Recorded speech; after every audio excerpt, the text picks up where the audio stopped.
What's up, everyone? J7409 here, and a Russian cosmonaut has got some unbelievable footage of outer space showing UFOs. He's talking about crop circles. He's talking about what is going on that NASA is not showing us. And this is real footage, folks. It's black and white. It's not all spiffed up with colors. It has no RGB image put to it whatsoever. This is the real deal. This is real outer space footage. Some of those things that I've seen in this footage that he has, I've seen myself. How many times? It hasn't been but what, maybe a month and a half ago, NASA came out talking about mysterious flashes from the Milky Way. And they give us all this hobo stuff about, humdrum stuff about what it is or what it could be, and then they wind up telling us they really don't know. Well, this Russian cosmonaut spills it. He tells it all. It's worth watching. Whether you believe in any of this, he goes right on back to 2008 and to 2000, up to 2012 and beyond. Whether you believe it or not, that's your priority. That's okay with me. I'm just saying that I know this footage is real footage.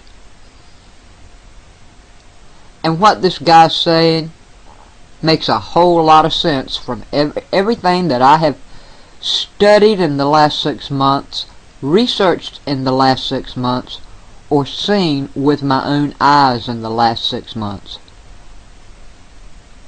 The only thing that I haven't seen is crop circles, okay? And I haven't studied or researched a lot about crop circles.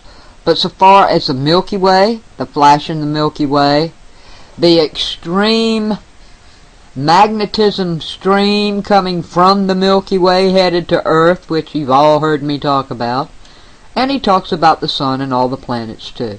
Just take a listen, watch, and then think about it.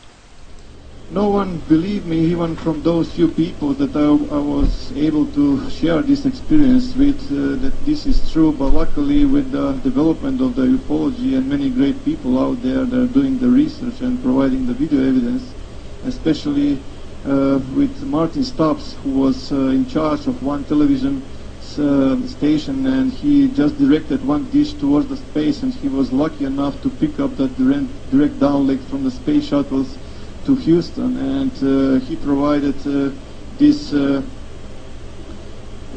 So as you can see, this is on infrared. That is why his black and white is from STS-63, and they are trying to locate the Mir space station. They cannot locate the Mir space station because more than 100 objects are appearing and disappearing from the radar.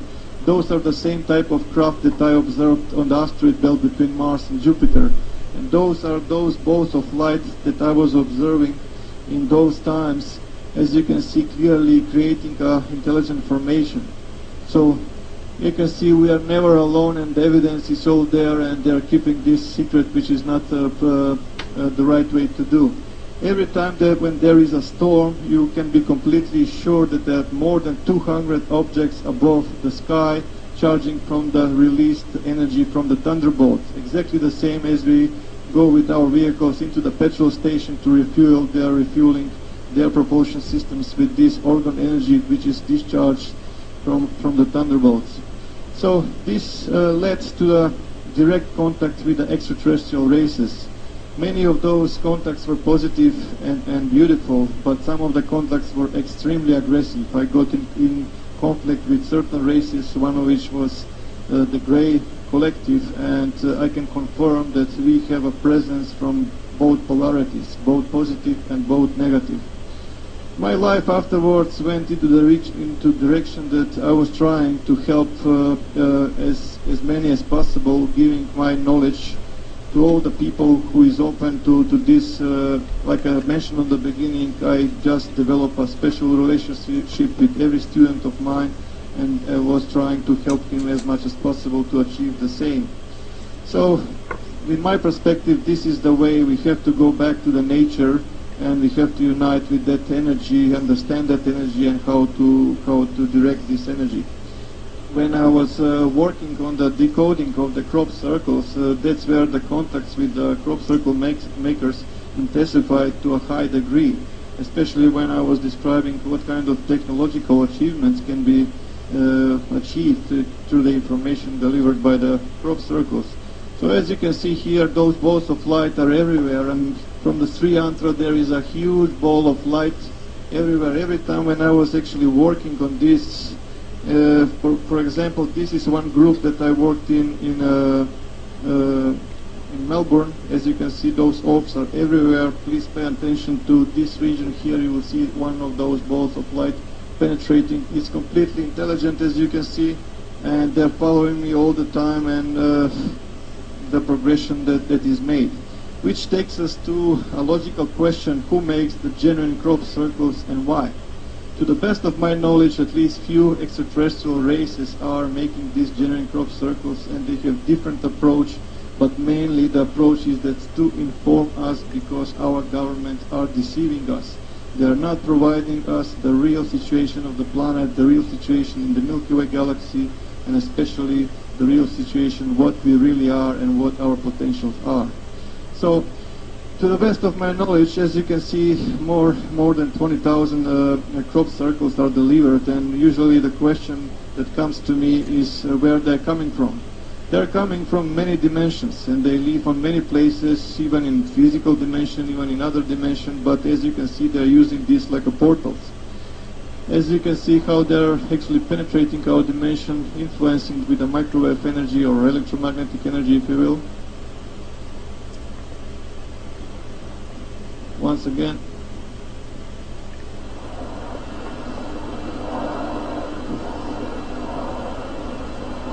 okay. So, like I mentioned, to the best of my knowledge, more than 20,000 diagrams are delivered in the past few decades worldwide. The military is highly interested into these messages that are arriving, and every time there is a bolts of light or craft above the fields, the military is picking up on the radar. Immediately there is an order for the fighter jets or the helicopters to intercept those bolts of light and to avoid eventual delivery of information, which is very vital for humanity. Usually people come to me and they say, look, are you aware that the government has lasers and HARP and everything, all technology that can create a crop circle just in a second directly from the satellite? But I will just say this: if that's the case, if those balls of light are governmental properties, then how come they're spending money for the fuel, just putting and giving order for those helicopters to chase their own property? It does not make sense. It became obvious, at least to me, analyzing few hundreds of diagrams, that there was an open communications from the genuine crop circles and then from the man-made ones, because it's obvious that the shadow government wanted to establish this kind of communication, exchanging of information regarding technology and many other stuff. But the NTIs didn't want to play their game because they understand that they are very deceivers, how should I say, and that is why they started to put those obelisks. Those obelisks there are receivers. As soon as certain frequency appears around the fields, which actually, as I mentioned a while ago, these objects are penetrating our dimension, this frequency appears, and that's where they actually are getting there. With the help of the Discovery Channel, National Geographic, and other media, crop circle phenomena was completely buried. Just everyone is ridiculing this phenomena, everything is man-made, it's all done, there's nothing to see, and so on and so forth. So how come the military is so interested into this phenomena if that's the case? So as you can see from the left, this is what the best humans can do, what complexity is concerned, and the real stuff is usually followed by those balls of light that we are talking about. With the human ones, you can see the footsteps everywhere, the crop is completely destroyed, and they remove all the information from this. This, by the way, was achieved by the team Satan in New Zealand, just for example, that people can make these crop circles. Yes, they can make these crop circles, but you can see also the mess that they can make.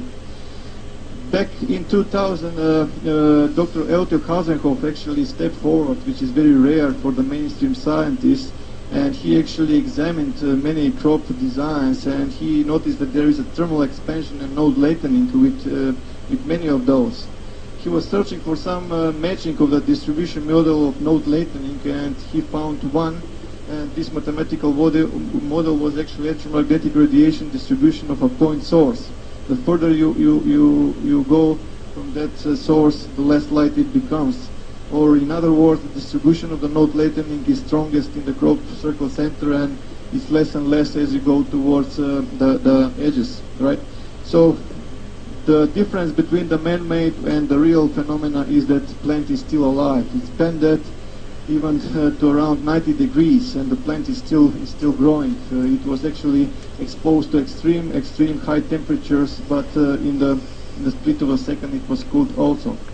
So for the last, with this 10 to 40 micron diameter pure iron spheres detected with the genuine phenomena, which is not present, and they're impossible to find with ones that are made by ropes and sticks. They just transmitted search. There is something extraordinary that is happening at the moment in the Milky Way galaxy, and search for Power L. That was all that I was able to pick up. And when Milky Way galaxy is concerned, it's very difficult for us to determine the right proportions and the right shape and appearance of the Milky Way, because we are seeing it all the time from an angle. But the extraterrestrials are saying that this Milky Way galaxy actually has 7 spiral arms. So before any one of you recognize the all-seeing eye inside this, and you say, like, here is another Illuminati agent in disguise, I can assure you that that's not the case. Let me just explain about this.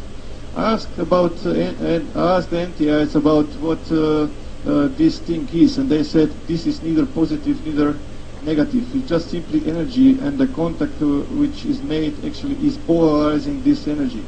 For the Illuminati, it's meaning something else, but also there is another side of the coin. So let's just analyze for a while, right? Sorry. And one of the professors in Germany, Linguistic Academy, Professor Kurt Schulman, actually made a translation, and he stated that these writings is matching the time of the ancient Sanskrit, and the literal translation is "the Son of the Creator comes." So what is this eye that we are seeing everywhere in the space? The interesting thing is that there is a gate, and there is something coming from this gate. They are referring to the Sagittarius A star, which is a code name for the supermassive black hole in the Milky Way galaxy center. There is a hole and there is an explosion, as you can see, hole and explosion, and they are referring to this.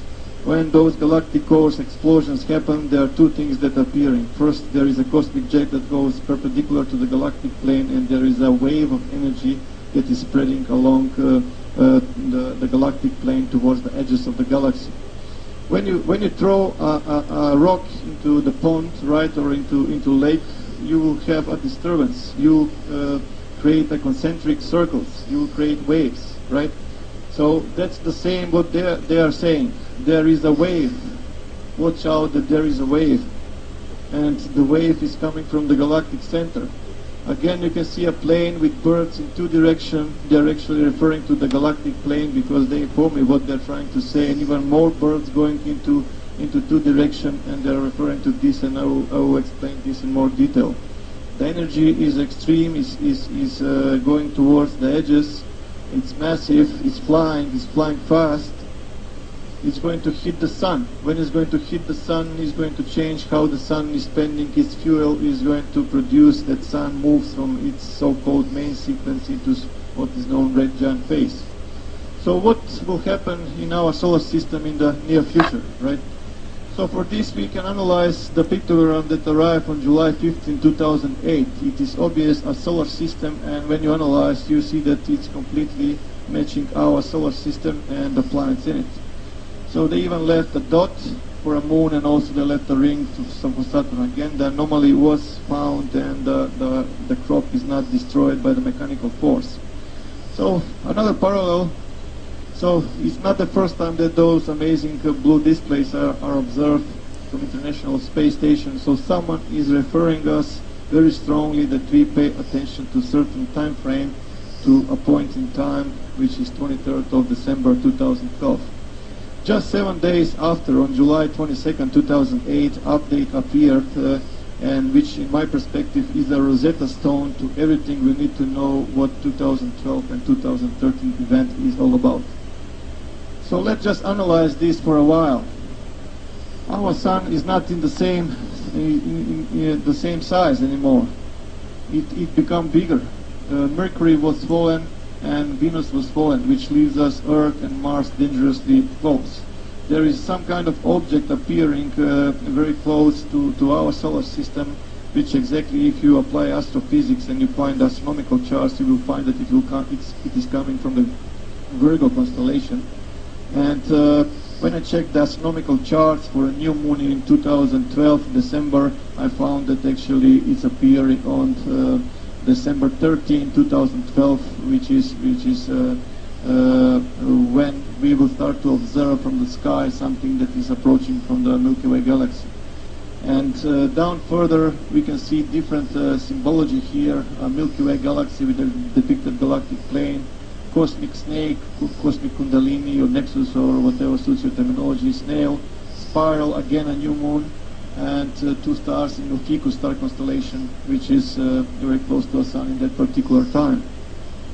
But sun changing size, is that possible? Definitely it is. This is just a small example of the life of a star. From the stellar nebula, from the gravity, we get two types of stars: average star and a massive star. Average stars is the type of star that our sun is at the moment, which is a yellow dwarf type of star. Yellow because of the color of the surface, and dwarf because it's small for a star. When the fuel is exhausted, it moves into the next stage of its life. How should I put it? It becomes a red giant, where the outer layer gets more cooler, it loses brightness, it gets more reddish, but the core of the star collapses. And eventually the outer layer is released and becomes a planetary nebula, and the only thing that is left from the star is the so-called white dwarf, or the core of the star. And the other ones, which are massive stars, they go into the red supergiants, but they go into supernova, and from supernova they can end up like a neutron stars.